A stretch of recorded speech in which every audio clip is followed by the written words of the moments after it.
To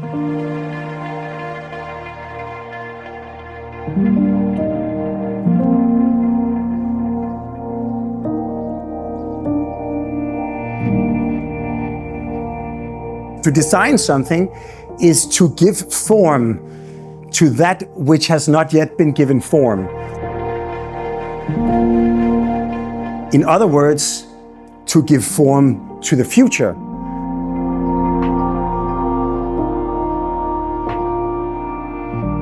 One of the main legacies of Zaha was that she definitely gave form to a three-dimensional world unlike anything we had ever seen, unlike anything that had ever been given form before.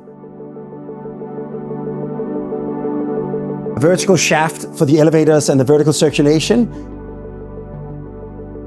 And then this kind of wraparound, almost like the kind of gesture of a scarf wrapped around the neck. With this kind of panache, ends up producing all of the necessary elements. The forces of gravity, vertical ascension, a pavilion with a lookout, and then the wraparound that allows the ski jumpers to be in position.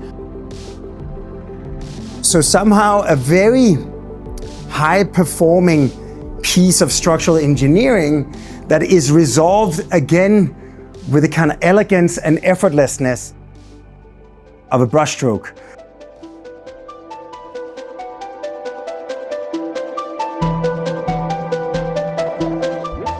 Like a ski jump is almost a piece of infrastructure.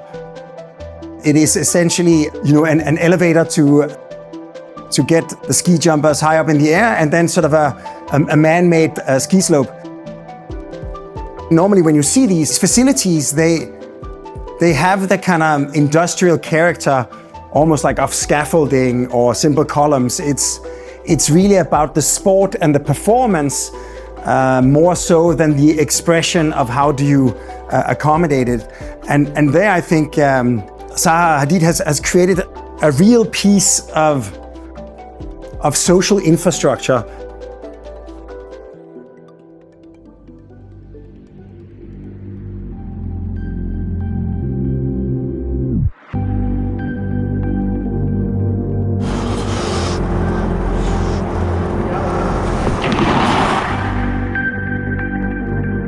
What seems to be potentially impossible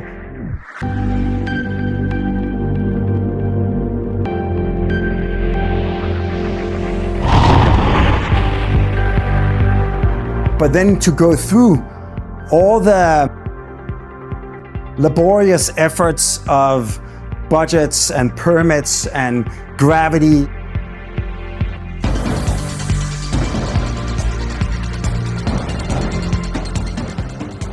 And once all of that is done, almost effortlessly, that initial fantasy, unencumbered by the forces of gravity and economics and bureaucracy, seems to have come to life.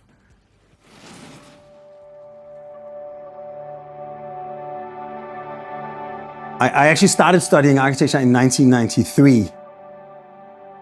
And of course, I immediately stumbled upon Zaha Hadid, who at the time had never realized a building, but she had produced these incredible multiple perspective sort of suprematist paintings of various kinds of fantasies and buildings, where within the same canvas you would actually see the building from multiple vantage points, and it was unclear whether or not any of these vantage points or any of these buildings would actually be possible to realize in reality. And that same year, she actually did finish the Vita fire station. I went on a study trip to Weil am Rhein and saw the fire station. And what I found was that she had managed to cast in concrete and forge out of steel with panes of glass, inhabitable, three-dimensional Suprematist painting.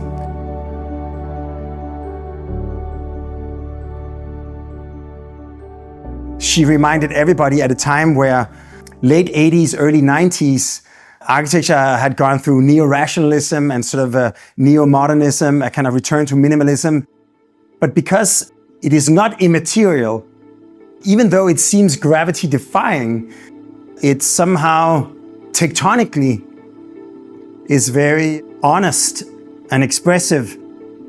It does feel incredibly at home in the kind of dynamic environment of mountain peaks.